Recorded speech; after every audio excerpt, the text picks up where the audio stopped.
వారణాసి సినిమాలో మహేష్ బాబు కొడుకు నటిస్తున్నాడా? రాజమౌళి డైరెక్షన్ లో మహేష్ బాబు చేస్తున్న వారణాసి సినిమా శరవేగంగా షూటింగ్ జరుపుకుంటుంది.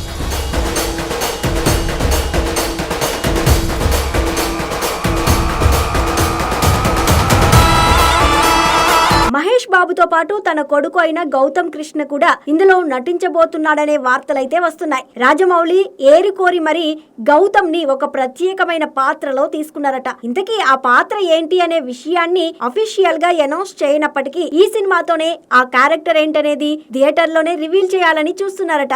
రాజమౌళి గౌతమ్ కృష్ణని సెలెక్ట్ చేసుకోవడానికి కారణం ఏంటి? మహేష్ బాబు గౌతమ్ మధ్య ఎలాంటి సీన్స్ రాసుకున్నారనే విషయం ఇప్పుడు సోషల్ మీడియాలో విపరీతంగా వైరల్ అవుతోంది. మొత్తానికైతే మహేష్ బాబు వారసుడైన గౌతమ్ కృష్ణను తెలుగు సినిమా ఇండస్ట్రీకి పరిచయం చేయాలనే ప్రయత్నంలో ఉన్నాడు. ఇలాంటి క్రమంలో రాజమౌళి లాంటి దర్శకుడు నుంచి తన కొడుకు పరిచయం అవుతూ ఉండడం నిజంగా చాలా గొప్ప విషయమని అతను అనుకుంటున్నారట. ఇక ఏదేమైనా కూడా మహేష్ బాబుతో ఢీకొనే పాత్రలో గౌతమ్ కృష్ణ నటిస్తున్నాడా, లేదంటే మహేష్ బాబుకి హెల్ప్ చేసే క్యారెక్టర్ లో నటించబోతున్నాడా, ఎలాంటి పాత్ర చేస్తున్నాడు అనేది ఇప్పుడు ప్రతి ఒక్కరిలో ఆసక్తిని రేకెత్తిస్తోంది.